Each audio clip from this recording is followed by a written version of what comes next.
Hello, this is Lisa Russick and Misty Lure with the podcast We're All Psychic. And today we have an amazing guest. Again, they're all freaking amazing. And this is Myles. Am I pronouncing your name right? Yep. I forgot to ask you that before the podcast. Would you like to say hello? Hey, thanks for having me. I am so glad you're here. We have a question for you to begin with before we tell anybody why you're here. We're going to be mysterious this time. Do you think we're all psychic? Now, I know that's the title of your podcast, and it's kind of a tricky question. So as far as if we're all psychic, I like to put it this way. Are we all athletic? Are we all musical? I think we all have potential to be. Of course, some people are born with natural gifts, right? Natural athletes, natural musicians, but other people have to work hard for it.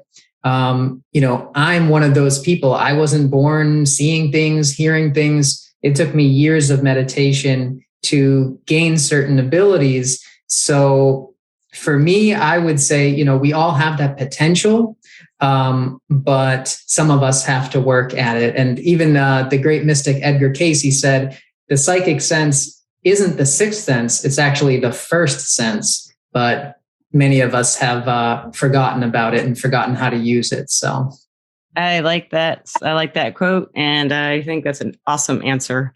Seems like, that's a pretty good, that's across the board. Most people are feeling that way. If you want to study it and learn it, you can. It's like a muscle is how I've heard it put a lot too. So when did you start learning? What brought your interest into this world of spirituality, metaphysics, and especially astrology? Yeah. So I was always, even though I wasn't psychic as a kid, I always had curiosity. I was always looking up at the sky and just wondering, what is this? There's got to be more to this life, and why are we here? All those big questions. And so I dabbled in like meditation, I was Buddhist for a couple of months in high school, that kind of thing when you're searching. Yeah. But then when I was about 23, I came across some different mystical teachings. And up until that point, I had pretty much decided, well, none of us really know the answers. Basically, we should just all admit that we're clueless, the answers don't exist, and we should all just be agnostic and say, I don't know. But I started to come across certain mystics, people like Edgar Cayce, people like Paramahansa Yogananda, yogis of the East. And I started realizing, wait a second, these people have these special abilities, and they're actually providing a lot of these answers to these questions. And these answers make a lot of sense. So it kind of sparked what I had inside me and verified what I felt. And so that caused me to just go down the rabbit hole. And that was probably like 2009, 2010. And from that point on, I just read everything I could get my hands on as far as like new age stuff and metaphysics. Yeah.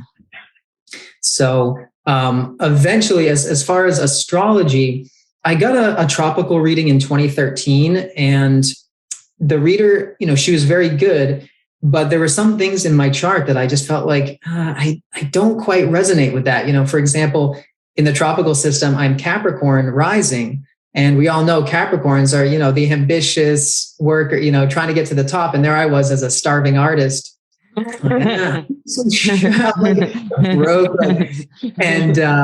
So I thought, okay, there's a few things there. So it planted a little seed. But in 2015, I had spent some time at this spiritual community in Northern California, and there was this Vedic astrologer, and he gave me a reading.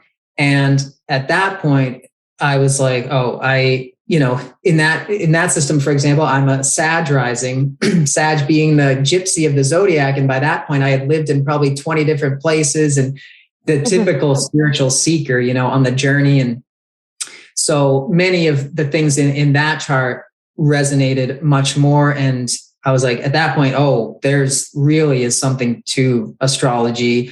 And so that caused me to go down the rabbit hole with Vedic astrology. That's awesome. That's really cool. I too, when I started, it's like I was always looking for the right answers, and I was never getting what I thought actually was real. And then, I started reading some books and it matched like within of what I felt. So I can understand where you're coming from. I can too, like to find the words that I can't find myself given to me, especially by like prophets, like holy people, or even down to, my favorite writer or something comes up with something that just hits me the right way. It's just really a beautiful thing to find. And it's like, I talk about this a lot on the podcast, Myles, that we need more words, we need like a lot, like we've got a lot of words for this metaphysical experience, spiritual experience, new age experience, empath experience, witch, magic, energy worker, psychic, healer. But like, there should be more. There's so many more we could have, right? So when you got interested in Vedic astrology, like did you study in the East? I think I read that on your website. Did you go out to the East and study? I did go to the East in, was it 2018, I believe? I went to an ashram in Kerala. I don't know if you've heard of the mystic Amma. She's known as the Hugging Saint. But I spent some time there. I spent 4 months there, basically just meditating and doing selfless service. I had done that at a few centers in the US and Canada, but that was my first time in India. But most of my Vedic astrology studies were actually self-taught. I did a lot of teaching just through people on YouTube, reading my own books, but I did take a course, about a year-long course with a teacher named Sam Jeppy. He's an American astrologer who practices the Vedic system. So I did that. I did a shorter course with a well-known Vedic astrologer named Mark Boney. So just kind of a combination of many things, but it's kind of funny, even though India is the kind of the core of where Vedic astrology came from, or the home for it, I found that in India, they are actually very superstitious when it comes to astrology. If you get a reading, many readers there will say, well, to overcome this detriment or this curse, you need to throw some, black seeds over this river at 3 p.m. on Thursday. And eat a black dog on Saturday, donate black clothes on Wednesday to get rid of Rahu's influence. Exactly. Stuff like that. It's interesting. Got to wear this gemstone. And I just found... Yeah, emerald on your pinky in gold over 6 carats. That's what I was told. Funny because in the West, I think astrology has become very watered down in its own way, right? We have the, weekly horoscopes and this and that, and it's become very pop. But in the East, I think it's become watered down and twisted in that way. It's just become very superstitious. And I found that many people who live in India are kind of averse to it because of that. Oh, you can't marry this person because they have this little thing in their chart. So actually the majority of... it's an extreme. So the majority of my study was just through actually mostly Westerners. Right. And then everyone I know who has done astrology said the best teacher was just doing charts. And that's how I feel about tarot, just doing tarot, and study, learn how you can. And it sounds like you took every route possible and every angle possible to get as much of your own perspective as possible. So what is your sign in Vedic astrology? Is it the same as it is? Yeah. So, it's funny whenever anyone asks, what's your sign? I'm like, okay, don't feel, but yeah. I mean, for example, in the East, when you say, what's your sign? Many of them, they go off your rising sign or your moon sign. Because if you think about it, our chart, it's kind of like a clock, right? And I think of the sun, like the hour hand, it moves the slowest. The moon, like the minute hand, moves a little faster through the signs. And the rising signs, like the second hand, moves very quickly. So that's why in the East, they really do value the rising sign and moon even more than the sun. Okay. So all that being said, my signs, I'm Sag rising, Taurus moon, and Aquarius sun. Awesome. That's really cool. I love it. I think in the astrology, Western astrology, I know I am Taurus, Sun, Capricorn moon, and Cancer rising. And in Vedic astrology, I'm an Aries, but I'm not sure what the rest. I'll get on that Yoda app and ask them sometime. What are these exactly? What are my placements? They'll let me know because I don't know. Maybe I could probably get online and find maybe a chart generator and do it that way. That's probably a cheaper way. It's not as exciting. I would say, yeah, you do have to be a little careful with the websites because sometimes those generators can be off. Some of them are good, but yeah, that's why I always say, at least like on my TikTok, when people ask me, I'm like, well, I have my professional software, so I can trust that. But, best of luck searching online. There are some legit sites. So I'm sure you can find it. Maybe I might hit you up and see if you could maybe read my chart sometime from that perspective, because I love having my chart read and I haven't done it in a while. So I was going to ask, what do you think? So listeners, by the way, listeners, this is a video podcast on Spotify. I forgot to tell you that, I'll put it in the description. Maybe you'll see it before you watch or listen. But I was wondering, so people who are listening and they're learning astrology, what would you like to tell them other than, that so that is a big point you have. You just notice with Western, they're leaving something out sometimes, or something doesn't quite mesh. And how, other than noticing that and pursuing how that worked, what would you advise people interested in the subject and learning more about it? Where to start? What's a good, a good way to phrase the differences more so, and where to start learning more about it? Yeah. So definitely the first thing to know is there are multiple systems, two main systems, the Western system, which uses the tropical zodiac, and the Eastern system, which uses the sidereal zodiac. And another big difference in the Eastern systems is that they actually don't use the outer planets. They only use the traditional 7 visible planets, which does make sense if you think about the 7 chakras also, align or correspond to the 7 visible planets. Right.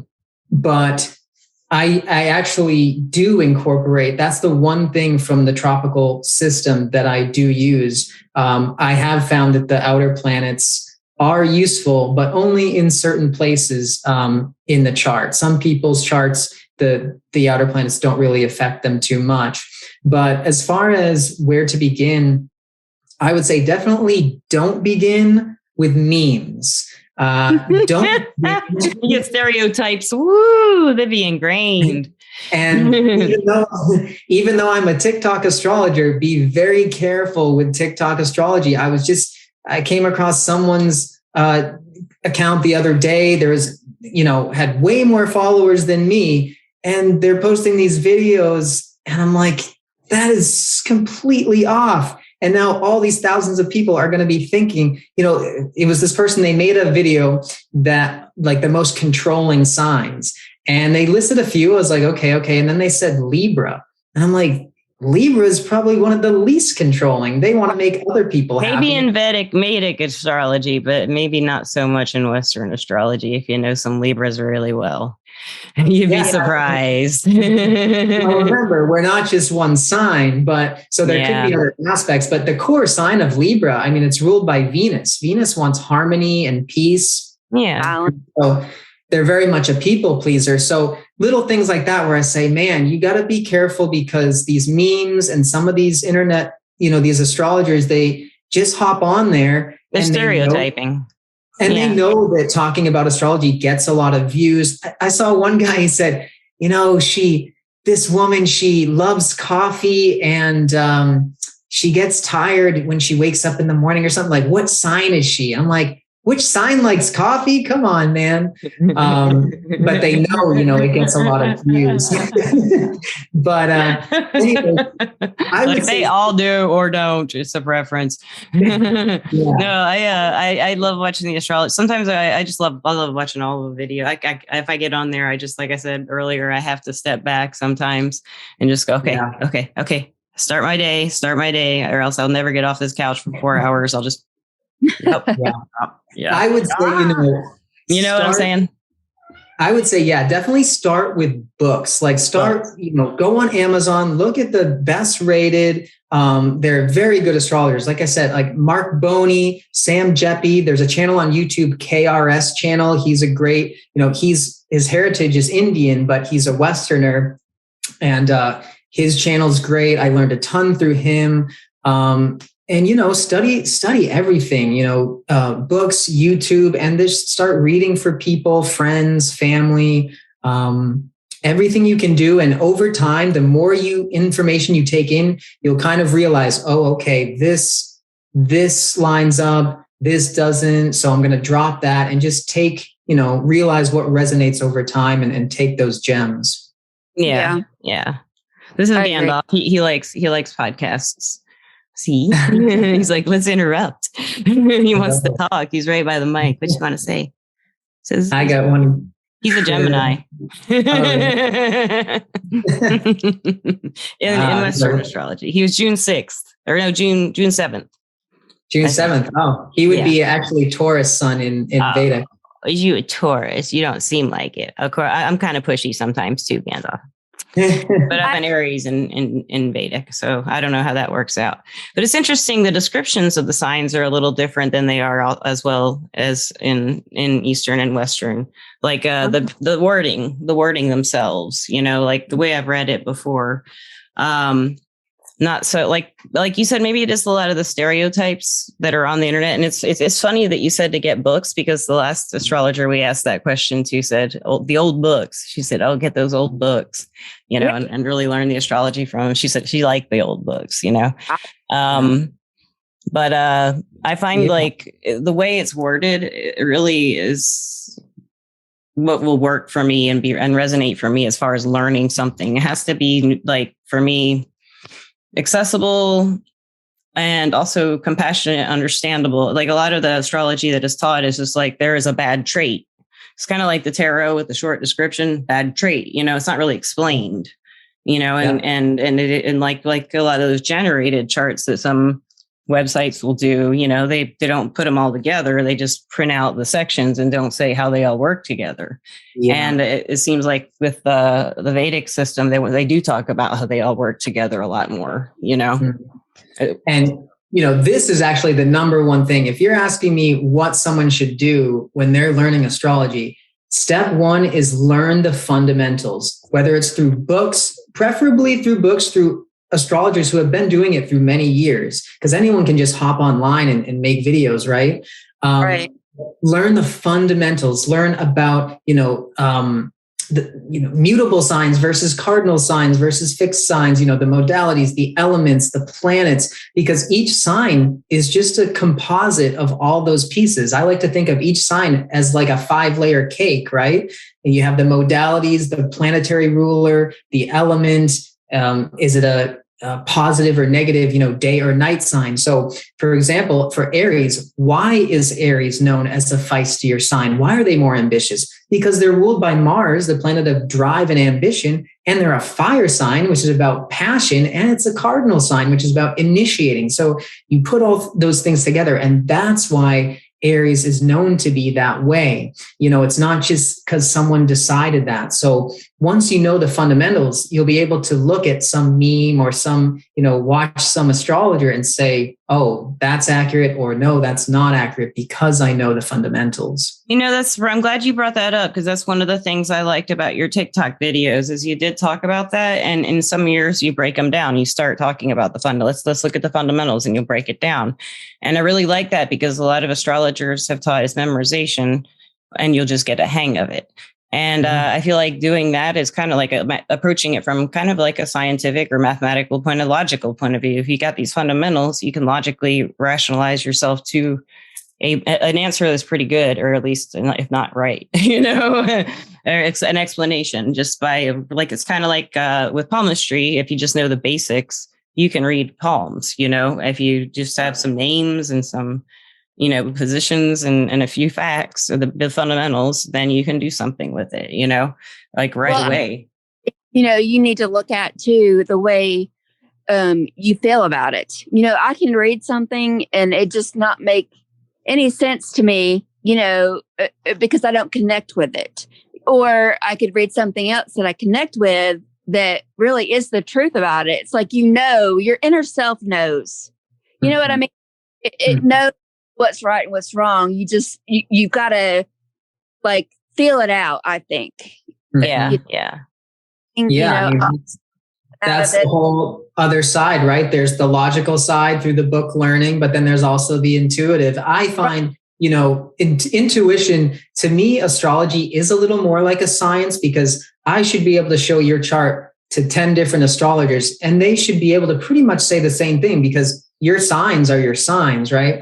Tarot to me is a little more like, magic, or it's like, where is this information coming from, right? That's a little more where intuition comes into play. But what's even more mysterious to me than tarot and your intuition is that these stars are out there and we can read them, and they're like, stars. There's space. It's amazing. These are cards in my intuition. That makes sense to me, but these people have been doing this forever. And how did they do it? And where, who, what, where did this come from? This knowledge, who figured that out? Like, it must have been a lot of people, working together. Their minds and what they did know and went from there. I think they opened their minds. Probably. We all know we have to have an open mind to understand a lot of this stuff, Or try to. Missy, I bet you have some questions. Do you have questions? Well, I really do like the way that you've put everything. I can relate to kind of taking a little bit of this and a little bit of that and making it into something that makes sense to you. I think more people should do that. And not everything is black and white, there's always an in between in there too, and I think when you read a chart or you read anything, it's good to use your intuition along with, the facts of it. And I think if you put those two together, it's just the best of both worlds. And I think you come very close to doing that. And I bet your readings are amazing.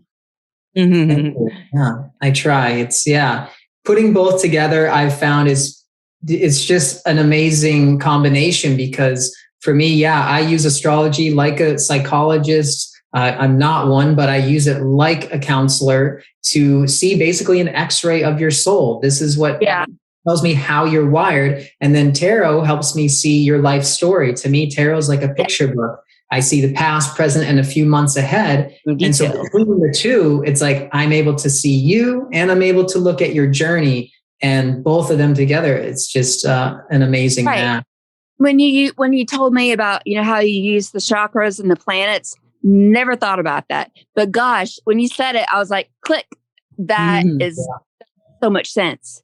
Yeah, like it wrapped it right up when you said that. And those are things that when I hear, I'm like, I get chills, because I just know that that's really how it aligns. It's so cool. So I love the way that you put that. That is another cool thing about the Vedic system, is that since it does use those 7 planets, it's very symmetrical. So each planet has a positive and negative, or masculine and feminine sign.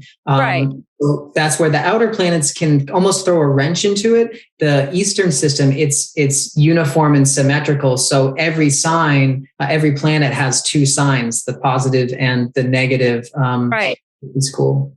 Right. Yeah, the positive is the feminine and the masculine is the negative. I can see it. I'm just kidding. I'm just kidding. That's one thing too, is people get caught up in that. But think about it like a battery, right? It's like polarities, plus and minus, and day and night.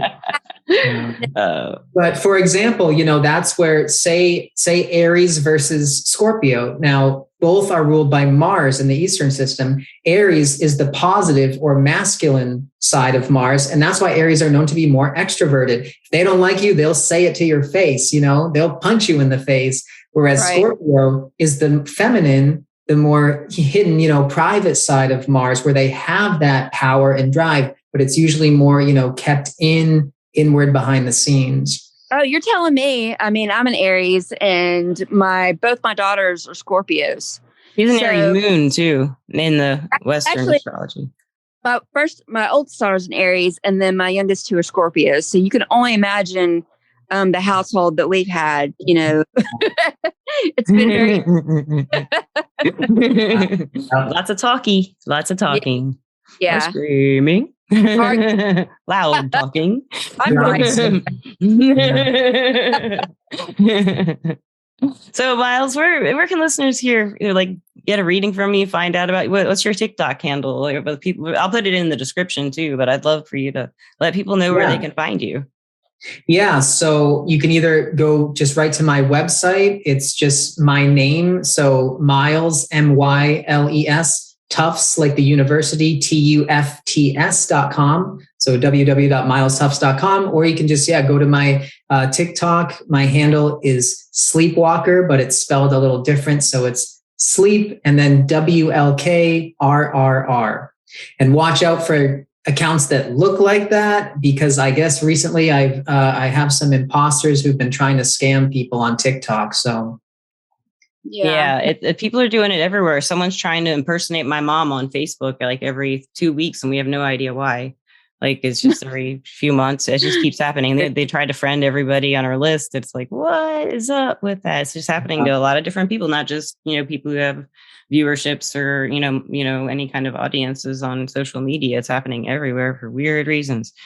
But thank you so much. I really appreciate this, that you came on the show such short notice, especially, and it's been just great meeting you and learning from you. I would like to also thank our sponsor, Everclear. Everclear is an advice app where you can get advice from psychics and empaths, so you can get the clarity you need to create the life you deserve.